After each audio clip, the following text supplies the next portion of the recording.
Right గా భువనగిరిలో China మాన్సర్తో ప్రయాణికులకు గాయాలయ్యాయి. యాదగిరిగుట్టకు దంపతులు బైక్ పై వస్తున్నారు.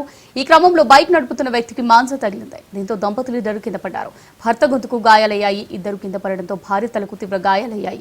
దీంతో వారిని ఆసుపత్రికి తరలించారు స్థానికులు.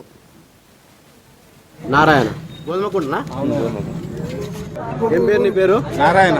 నారాయణ గోధుమకుంటనా ఏం పేరు నీ పేరు? నారాయణ. నారాయణ గోధుమకుంటనా ఏం పేరు నీ పేరు? నారాయణ. నారాయణ గోధుమకుంటనా ఏం పేరు నీ పేరు? నారాయణ. నారాయణ గోధుమకుంటనా ఏం పేరు నీ పేరు? నారాయణ. నారాయణ గోధుమకుంటనా ఏం పేరు నీ పేరు? నారాయణ. నారాయణ గోధుమకుంటనా ఏం పేరు నీ పేరు? నారాయణ. నారాయణ